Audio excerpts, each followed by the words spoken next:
Friends, ഞങ്ങളുടെ സ്വന്തം പാലക്കാടിൻ്റെ മഹിമ. വൈകുന്നേരം ഒരു സ്നാക്സും ഒരു കടിയുമായിട്ട് ഞങ്ങൾ പോവുകയാണ്, ഒരു ചിൽ മോഡായിട്ട്. കൂടെ ആരുണ്ട്? ഹനില ഹായ് പറയടി. അവൾക്കൊരു എനർജി ഇല്ല, കാരണം ഞാനൊരു ചായ ഒരു കടി കിട്ടുമെന്ന് പറഞ്ഞില്ലേ. നായ്ക്കള് കുറെ ഉണ്ട്, കടി മതിയെങ്കിൽ ഓക്കെ. കടി കിട്ടിയ അവളോട്, കടി കിട്ടിയ അതന്നെ. ഞങ്ങൾ ആ ഒരു ചില്ലുമായിട്ട് കടിയല്ല, എണ്ണക്കടികളാണ് കഴിക്കാൻ പോകുന്നത്. അതെ അതെ, നായ്ക്കളുടെ കടികൾ വേണമെങ്കിൽ ഫ്രീ ആയിട്ട് കിട്ടും. ഹണിലിൻ്റെ കൂടെ ഞങ്ങൾ ഇങ്ങനെ നടന്നുകൊണ്ടിരിക്കുകയാണ്, ചിൽ മോഡായിട്ട്. പക്ഷെ ഭയങ്കര വെയിലടിക്കുന്നുണ്ട്. ഹലോ ഫ്രണ്ട്സ്, ഞങ്ങളിപ്പോൾ മണപ്പുള്ളിക്കാവ് വൈകുന്നേരം ഒരു ചായ കുടിക്കാൻ എത്തിയിട്ടുണ്ട് കേട്ടോ. എവിടെയാണെന്നറിയോ? നമ്മുടെ ഒരു ചെറിയൊരു ചായക്കടയാണ്, അധികം ഇല്ലാതെ ആ ഒഴിഞ്ഞ ഏരിയയിൽ ഒരു വളഞ്ഞ എണ്ണക്കടി രൂപത്തിൽ കഴിക്കാൻ വേണ്ടി ഞങ്ങൾ പോകുന്ന ഒരു രംഗമാണ് കേട്ടോ. ഞങ്ങൾ പോണ കട കാണിച്ചു തരാവേ. ഹലോ ഫ്രണ്ട്സ്, ഞങ്ങളുടെ സുബ്രഹ്മണ്യ ചേട്ടൻ്റെ കടയിലാണ് വന്നിരിക്കുന്നത്. ഏട്ടൻ ഇവിടെ നിൽക്കുന്നുണ്ട്. ഇവിടെ കുറേ പലഹാരങ്ങൾ റെഡി ആയിട്ടുണ്ട് കേട്ടോ. എല്ലാവരും വൈകുന്നേരത്ത് ഒരു ചായയും ഒരു കടിയുമായിട്ട് നിങ്ങൾ വരും കേട്ടോ. സുബ്രഹ്മണ്യ ചേട്ടൻ്റെ കട. ആളിനെ നേരെ കാണില്ല അല്ലേ? വരും, ഇങ്ങോട്ട് കാണിച്ചു തരാം നമുക്ക്. സുബ്രഹ്മണ്യ ചേട്ടൻ ഇവിടെ നിന്ന് തണലത്ത്.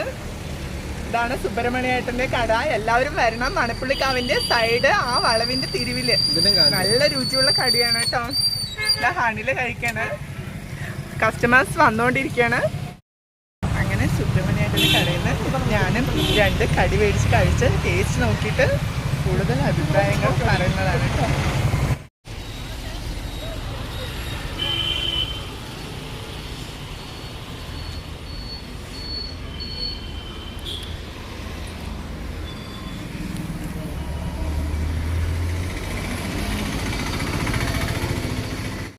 സൂപ്പർ ഫുഡ്, സൂപ്പർ ചെറിയൊരു കടിയും കഴിച്ച് ഞങ്ങൾ ഇറങ്ങുകയാണ്. നല്ല ടേസ്റ്റി ഫുഡാണ്. അതിൻ്റെ കൂടെ ഒരു 10 രൂപയാണ് കേട്ടോ ക്വാണ്ടിറ്റി.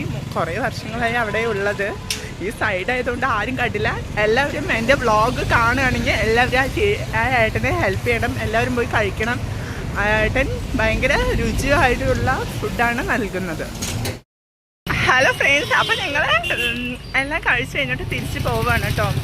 തിരിച്ച് പോകുന്ന വഴിയാണ്, നടന്നുകൊണ്ടിരിക്കുകയാണ്. നമ്മുടെ ഹണില വെരി ഇൻട്രസ്റ്റിങ് സന്തോഷവതിയാണ്. അവൾക്ക് അവളുടെ എക്സ്പ്രഷൻ കണ്ടാലേ മനസ്സിലാവും അവൾ ഏറ്റവും വലിയ സന്തോഷം, ഹാപ്പിനെസ്സാണ്. ഒരു പുതിയ ബിസിനസ് സ്റ്റാർട്ട് ചെയ്യാൻ അങ്ങനെയും പറയാം. അവൾ ഹാപ്പി വ്യതിയാണ്. ഇതിൽ അവൾ ഡെസ്പായിട്ട് നടന്നുകൊണ്ടിരുന്നതാണ്. അവൾക്ക് പറ്റിയൊരു സൗകര്യം കിട്ടിയിരിക്കുകയാണ്. ബിസിനസ് വൈകി പറയാം. അവളൊരു ജ്യൂസ് കട ആൻഡ് കുറേ ആലോചിക്കുന്നുണ്ട്. റെഡി ആയിട്ട് നമ്മൾ എത്തിക്കുന്നുണ്ട്. നിങ്ങളുടെ മുന്നിൽ തന്നെ എത്തിക്കും. ഞങ്ങൾ ഇപ്പോൾ എപ്പോഴും ഏതോ ഒരു ഏട്ടൻ്റെ കട ഞാൻ പറഞ്ഞിരുന്നു, ആ കട മറക്കരുത്. എല്ലാവരും പോയി വിസിറ്റ് ചെയ്ത് ഫുഡ് കഴിക്കണമെന്ന് തന്നെ ഞാൻ പറയാം. ചെറിയൊരു സ്നാക്സ് ഐറ്റങ്ങളില്ല. അപ്പോൾ ഇതാണ് ഇന്നത്തെ ടോപ്പിക്. അപ്പോൾ നടന്ന് കാലിൻ്റെ മൊട്ട് വേദനിക്കാൻ തുടങ്ങി. എന്താണെന്നറിയില്ലടി. അപ്പോൾ പാലക്കാടിൻ്റെ മഹിമൻ്റെ വീഡിയോ ഇന്നൊരു നൈസ് വീഡിയോ ആയിരുന്നു എന്ന് ഞാൻ വിചാരിക്കുന്നു. കാണുന്നവർക്ക് എങ്ങനെയായിരിക്കും അറിയില്ല. കൂടെ ഹണിലയോടൊപ്പമാണ് ഞങ്ങൾ ചെറിയൊരു വൈകിട്ടൊരു ടീ കുടിക്കാൻ, ചായ ആൻഡ് കടി കഴിക്കാൻ വേണ്ടി പോയത്. നല്ല ഒരു ഏട്ടൻ്റെ കടയിലാണ് പോയത്. അവർ നല്ല കോപ്പറേറ്റ് ചെയ്തു. നല്ല സാധനങ്ങളാണ് അവിടെ ഉള്ളത്. എല്ലാവരും പോകണം, കഴിക്കണം, എൻജോയ് ചെയ്യണം. ഇന്ന് ഈവനിങ് റൈഡ് ആൻഡ് എൻജോയ്മെൻറ്റ് ചില്ലായിട്ട് പാലക്കാടിൻ്റെ സ്വന്തം മഹിമ മോളൂസ് വ്ലോഗിലേക്ക് അടുത്തൊരു വീഡിയോയുമായിട്ട് വരും. ബാക്കപ്പ്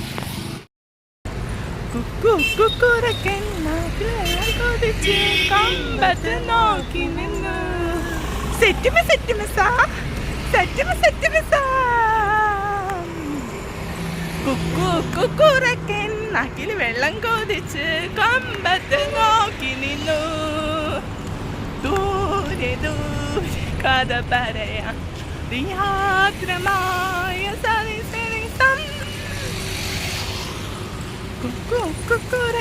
നാട്ടിൽ വെള്ളം കൊതിച്ച് കമ്പത്ത് നോക്കി നിന്നു.